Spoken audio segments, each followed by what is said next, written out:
Irmãos, há um engano terrível, eu acho, com relação às Escrituras. Quando eu falo as Escrituras, eu estou falando da Bíblia, estou falando do cânon das Escrituras, desses 66 livros que nós consideramos inspirados por Deus.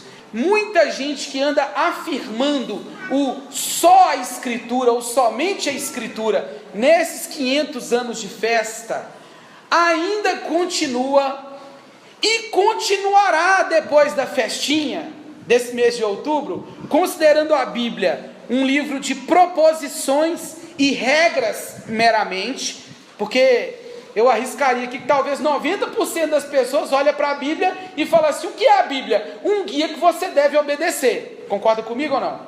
O que é a Bíblia? É um livro cheio de regras que você precisa obedecer, ou um tipo de livro de autoajuda. A Escritura, irmãos, como os nossos pais, ou como a reforma protestante prescreve, é a norma determinante, e não a norma determinada para todas as decisões de fé e vida de um cristão. A gente costuma falar com insistência que a Bíblia é a nossa única o quê? Você lembra? É a única regra de fé e prática. Não é a igreja ou a tradição que ensina, é a Escritura que ensina. E as Escrituras, somente elas testificam a respeito de Deus e do seu plano para o homem. E aí a gente percebe que numa celebração, acho que eu vou deixar esse microfone para lá, pode? Melhor por causa do vento, né? Está dando um barulhinho chato. E aí a gente percebe uma coisa pior. Existem pessoas hoje que, além de escantear um pouquinho a Bíblia, e há inclusive um pastor defendendo isso, que a Escritura ela já não é mais necessária, e a expressão geralmente usada é a seguinte: porque Cristo é a chave, o que? Já ouviu isso? Hermenêutica para o entendimento das coisas. E o que quer dizer Cristo é a chave hermenêutica e a gente não precisa mais da Escritura? É que através de Cristo a gente consegue entender todo o universo, e isso é verdade. Mas quando uma pessoa fala assim: nós não precisamos mais da Escritura, porque a interpretação exata sobre a vida, a realidade e o plano de Deus está em Cristo, eu me pergunto: a que Cristo a pessoa se refere? Se não o Cristo cuja tradição judaico-cristã apresentou desde Gênesis até Apocalipse. Eu fico me perguntando, quando as pessoas falam que hoje já tem informações suficientes para poder servir a Deus, a pergunta é a partir de qual pressuposto, de qual ponto de partida nós só sabemos o que sabemos a respeito de Cristo? Por quê? Porque nos foi revelado na Escritura Sagrada. Uma vez uma pessoa virou para mim e falou assim: nós vivemos agora de acordo com a nova aliança, não é verdade? Eu falei isso, viver de acordo com a nova aliança. Isso significa que nós poderíamos desprezar a antiga aliança ou o Antigo Testamento? Eu diria, é provável que com o passar dos anos, o desprezo do que está escrito no Antigo Testamento impediria as pessoas de entenderem o que o Novo Testamento deseja expressar. O que uma cruz significaria? Por que alguém deveria morrer numa cruz e derramar o seu sangue? Sem o Antigo Testamento nós não entenderíamos o Novo, e sem o Novo Testamento o Antigo não faria o menor sentido, a não ser para meia dúzia de judeu. A verdade é que a Escritura, e somente ela, nos trazem a revelação daquilo que Deus propõe para nós, e não somente ela, toda a Escritura. Por quê? Porque suas partes não podem ser desprezadas. E aí nós começamos a entender que quando a gente fala só a Escritura, nós precisamos, eu tenho dito isso aqui, né? Tirar essa poeira que se acumulou no pensamento da igreja durante 500 anos, e que tem nos impedido de fazer com que a Escritura seja colocada no seu verdadeiro lugar. Muitos se equivocam quando falam que a Escritura é um produto da igreja. Já ouvi muita gente falando isso. A Bíblia só é a Bíblia porque a igreja determinou assim. Lutero diria o contrário. Ele afirma que a igreja, ela nasceu do ventre da Escritura.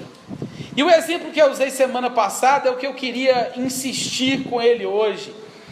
A historinha de Abraão, que cavou poços na sua terra, e depois o seu filho Isaac teve que lutar com inimigos que entulharam os poços do seu pai.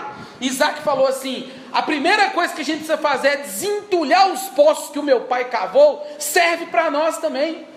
Porque se o conceito por trás deste nosso mês de outubro é a minha vida em reforma, eu fico me perguntando se existe algum nível da autoajuda que poderia trazer uma transformação, um reavivamento, uma revolução ou uma reforma tão profunda na vida quanto esses poços que foram cavados há 500 anos atrás e cuja história da igreja nesses 500 anos mostra a insistência do mundo e da própria igreja tentando entulhar esses poços. A graça de Deus foi banida dos nossos discursos. A fé, por sinal, deixou de ser as mãos vazias de quem não tem o que oferecer para se tornar uma barganha com o Deus que tudo pode oferecer. Cristo, um personagem histórico e heróico, talvez um Marte. A Escritura é um livro de autoajuda. E a glória de Deus, ou somente a glória de Deus, um discurso bonitinho na boca de quem anda buscando desesperadamente a própria glória. Esses 500 anos provaram, sabe o que, Emerson? A luta insistente do inimigo de entulhar esses poços e nos impedir de enxergar o verdadeiro evangelho à luz daquilo que Deus revelou na sua palavra.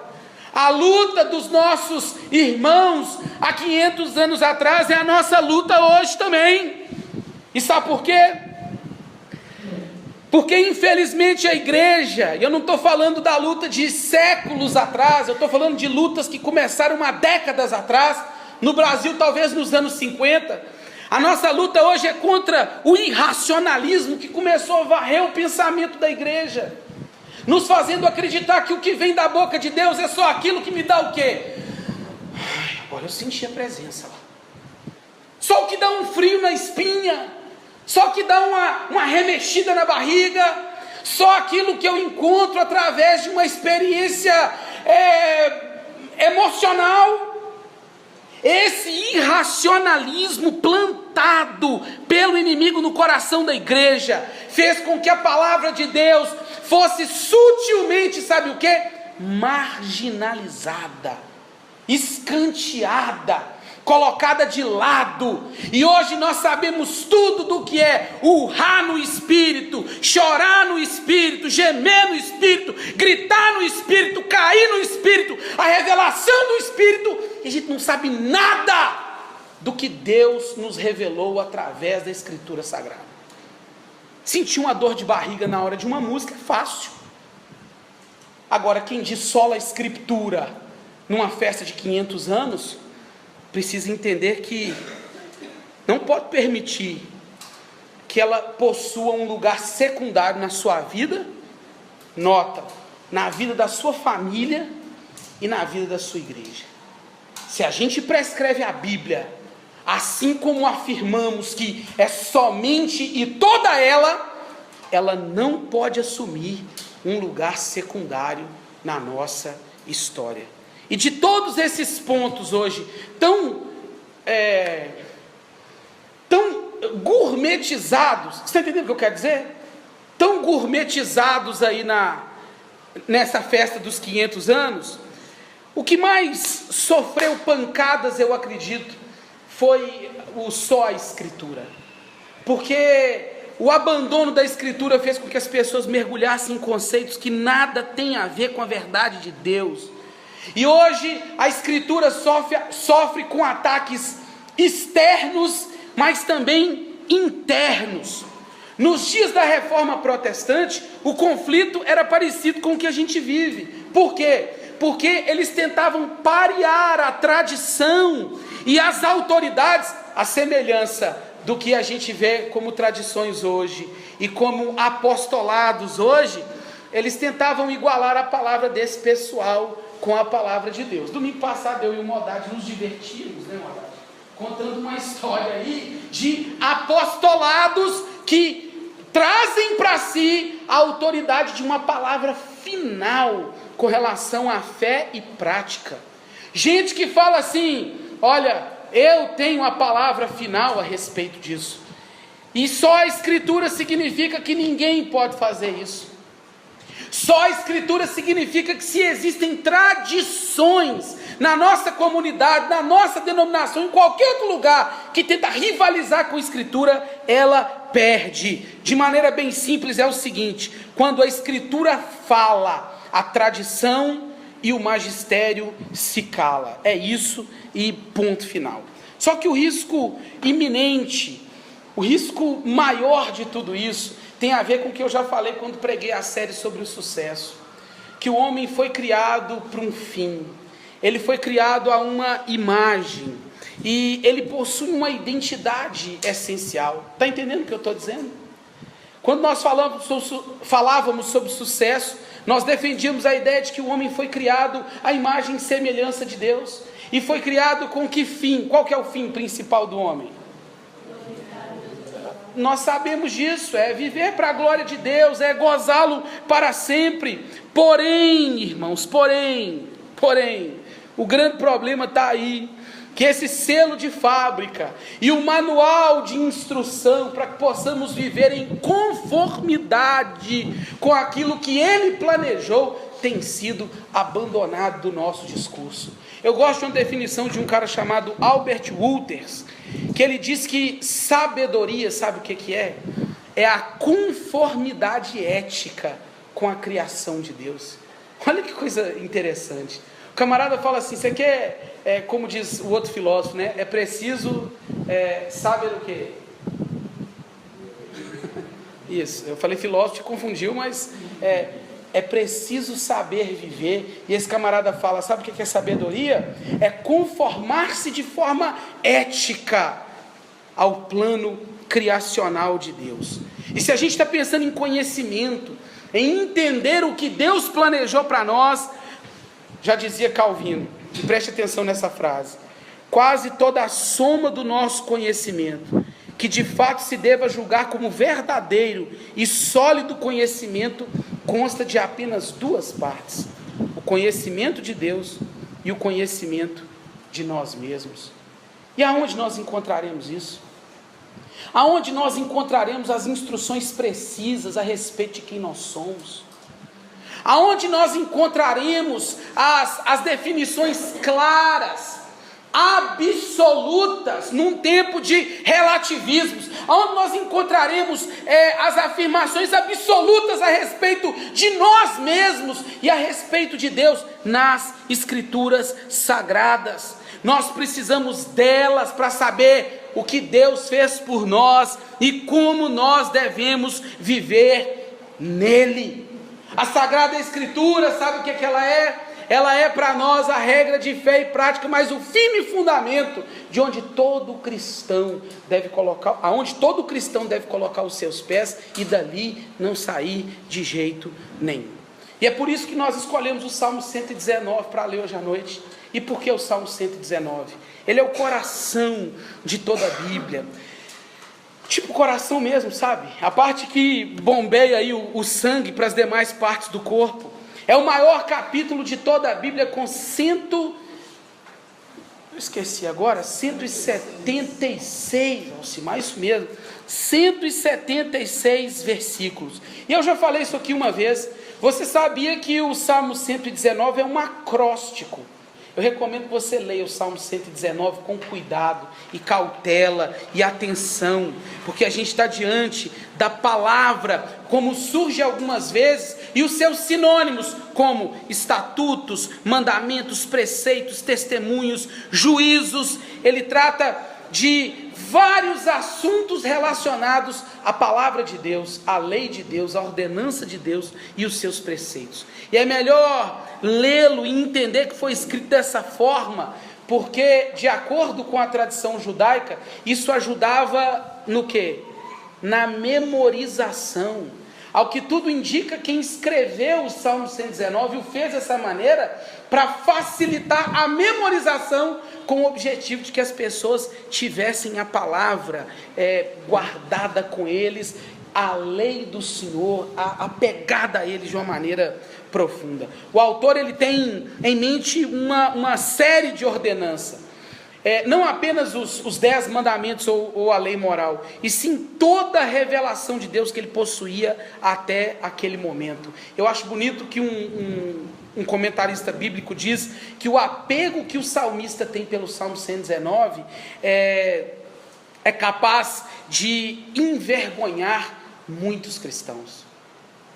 O apego que ele tem pela lei do Senhor é o suficiente para envergonhar muitos cristãos. Um outro comentarista chamado Matthew Henry diz o seguinte: esse salmo tem um brilho especial em toda constelação.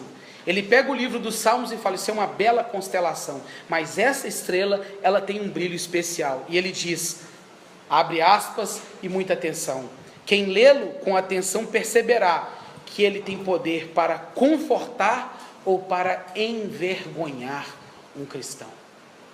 Revela-nos coisas sobre Deus e nós mesmos, que do contrário nós não conheceríamos. E diante de um salmo tão extenso, nós fizemos um recorte num versículo que nós conhecemos muito bem. E que versículo é esse? Lâmpada para os meus pés é o quê? A tua palavra, e luz para o meu caminho.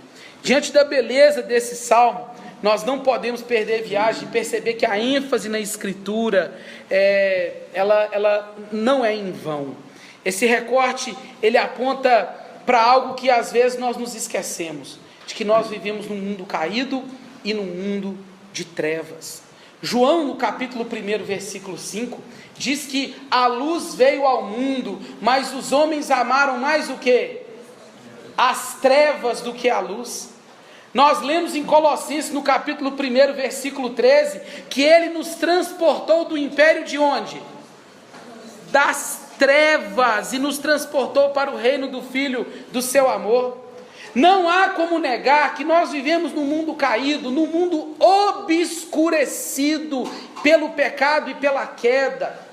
E infelizmente não há também como negar que o mundo anda perdido e completamente perdido. Eu usei sexta-feira isso lá numa programação na primeira igreja. Hoje o que se fala é a lei do amor. Conhece? Conhece a lei do amor? A força do querer. E somada a 1 milhão de outros títulos, como a busca pela felicidade, e por aí vai, nós percebemos que fomos mergulhados num profundo mundo de escuridão, onde cada um resolve fazer o que bem entende, porque o que vale é a lei do quê? É a lei do coração, não é isso? O homem foi mergulhado, Marquinhos, num subjetivismo tão terrível, que o que importa agora não é nada mais, o que importa é a lei do seu coração. Você nunca ouviu isso numa igreja? Você nunca ouviu isso da boca de pessoas que hoje estão dizendo assim, só a escritura, sim ou não? Ah, meu irmão, você tem que fazer o quê? O que está o quê?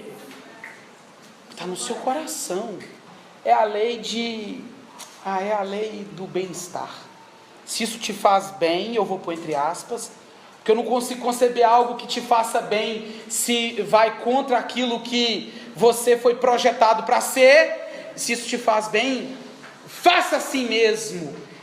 Mergulhados no mundo escurecido pelo pecado, tomado pela subjetividade, no mundo onde cada um resolve fazer a sua própria vontade, no mundo onde a menina fala assim, eu fiz isso porque eu tive vontade, porque o meu coração falou. O que vale é a lei do coração. Ninguém pode contestar um homem que pega um mundo de metralhadora e mata 60 pessoas, porque ele está falando assim, eu fiz o que o meu coração mandou. Se é de acordo com o coração, nós vivemos na mais profunda escuridão, no caos total, na perdição, nas trevas. E eu me lembro de um filme chamado, baseado num livro, O Ensaio sobre a Cegueira, do José Saramago. Acho que alguns aqui já assistiram. O filme ele chega a ser claustrofóbico, é apavorante, uma epidemia que deixa todo mundo cego. E o que a vida humana se transforma quando todo mundo fica cego? No caos. Reduz o homem a condições o quê? Primitivas até. O homem começa a fazer coisas absurdas, porque lhe falta o quê? Lhe falta a luz. Aí você fala assim, tá bom pastor, mas e uma pessoa cega? Ela pode desenvolver habilidades no mundo iluminado, mas se o mundo todo fosse trevas, ele seria o caos. Não é à toa que quando Deus foi criar o mundo, ele viu que havia o quê? Trevas sobre a face do abismo, e para dar, como eu disse esses dias na ceia aqui, ordem ao caos, o primeiro ato criacional de Deus foi falar o quê? Haja luz. As trevas transformaram o mundo num desespero total, e se nós olharmos para o ser humano, ele está em trevas. Se a gente olhar para a família, a gente vai ver a família mergulhada nas trevas. Se a gente olhar para a igreja, nós vamos ver escuridão, nós vamos ver desespero, nós vamos ver o caos, infelizmente. E é isso que está acontecendo com tanta gente. É engraçado que nesse filme que eu acabei de citar, o homem ele começa a impor sobre si mesmo uma capacidade de autodestruição. O homem começa a se autodestruir quando ele está no mundo da cegueira, quando ele está obscurecido. O filme mostra que a pessoa sem a capacidade de ver, ela se autodestrói, e você no mundo escurecido, você vai se autodestruir. Isso tem relação direta com o que você encontra pelo caminho. É por isso que a gente conhece tanta gente que está num trajeto na vida e cai no buraco, morre, se espatifa. Por quê? Vive no mundo obscurecido. Ninguém quer fazer as coisas o quê? Às cegas. Não é verdade? Isso é autodestruição. Porém, a Bíblia fala que há uma luz no fim do túnel. Já acordou de madrugada?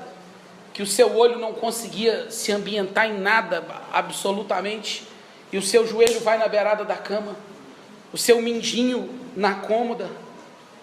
Já te aconteceu de abrir o olho e ver tudo escuro e bater o desespero, e você procura a luzinha vermelha da televisão que está no stand-by? Já te aconteceu isso? Não. Só eu que vivo dessa loucura? Não. Ninguém, né? A mínima luz numa escuridão total é o suficiente para orientar ou reorientar o ser humano.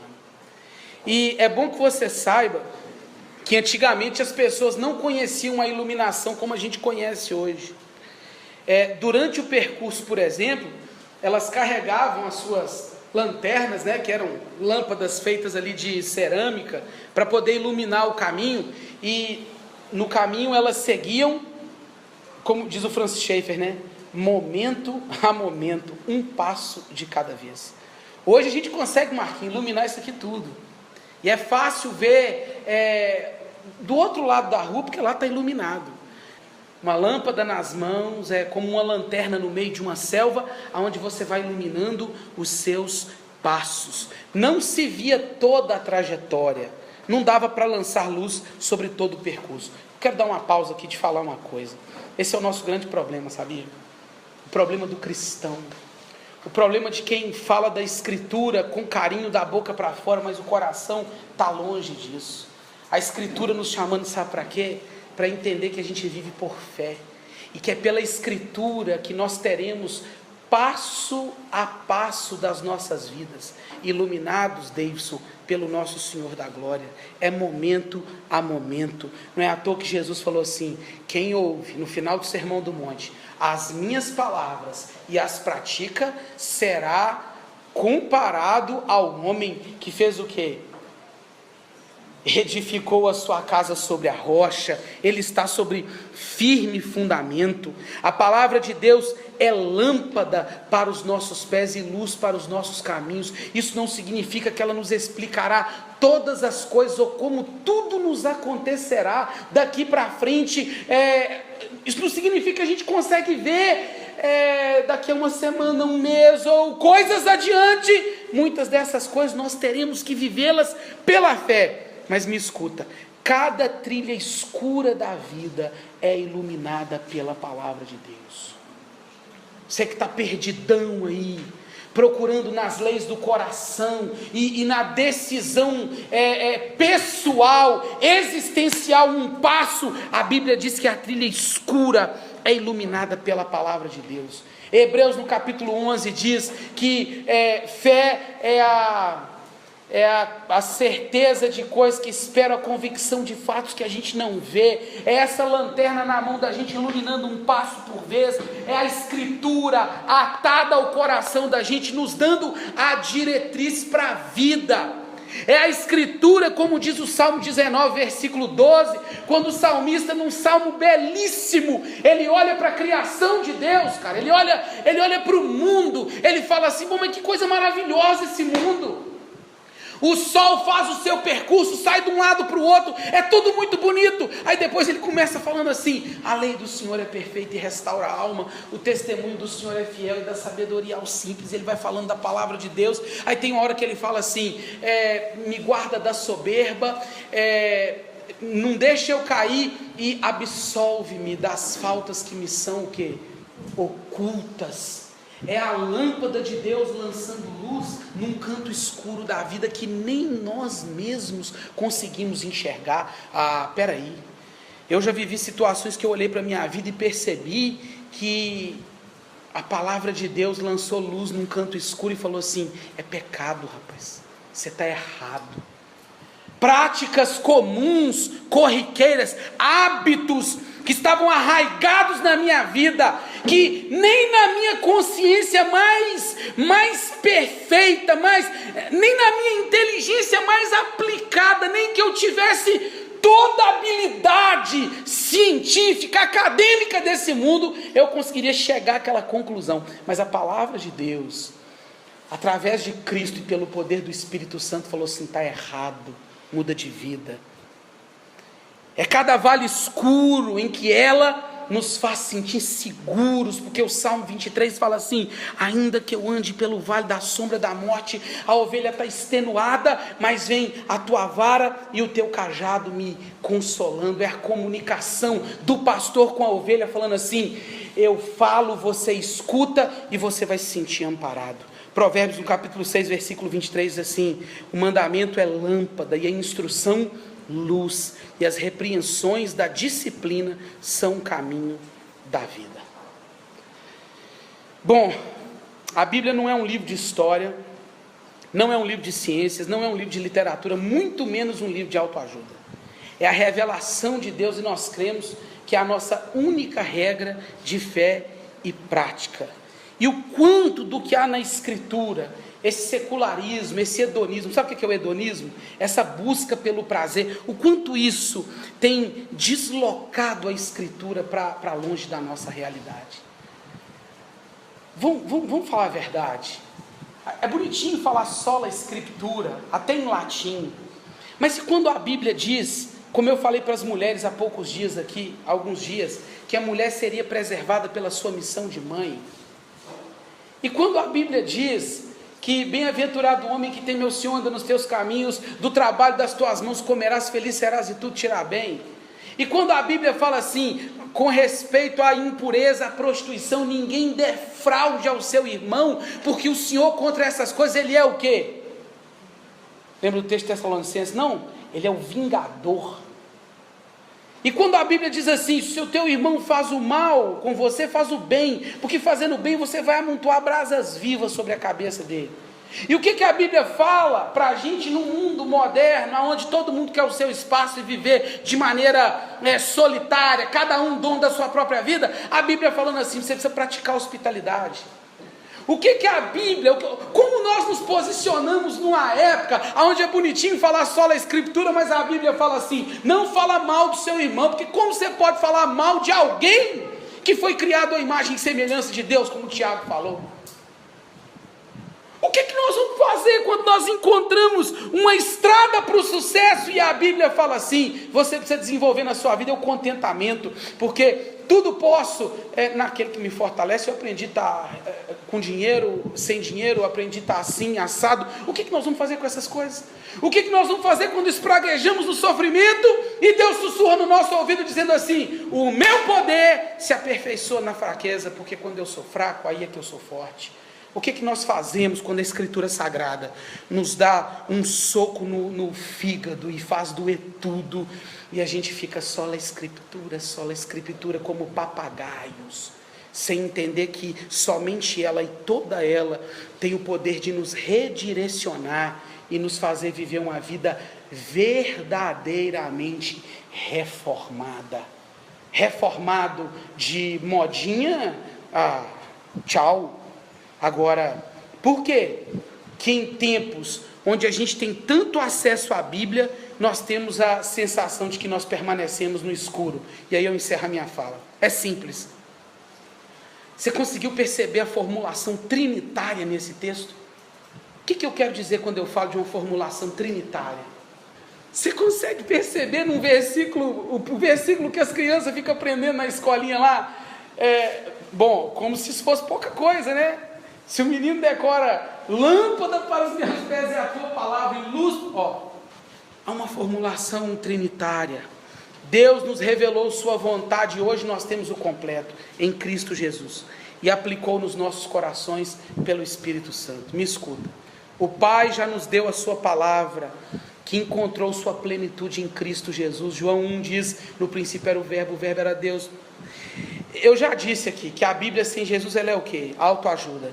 E sem o Espírito Santo, Hélito, ela é lanterna sem pilha, é lâmpada sem chama. Nos Evangelhos, Jesus fala que as Escrituras, elas fazem o quê? Testificam a respeito dele. E também é sempre bom lembrar que naquela época, as candeias permaneciam acesas pelo quê? Você lembra? Com o quê? Qual que era o combustível? Era óleo, né? O óleo era usado para que a chama permanecesse acesa, pois sem o Espírito Santo ia permanecer no escuro. É possível que você acredite que lendo a Bíblia de forma mecânica, repetiu só a Escritura de uma maneira mecânica e sem vida, você vai se enquadrar dentro desse espírito reformado e vai ver a sua vida em reforma. Você não verá. Não há vida em reforma sem que Deus Pai, pela sua palavra, nos encoraje, sem que o Espírito Santo aplique a verdade da palavra na pessoa de Cristo nos nossos corações.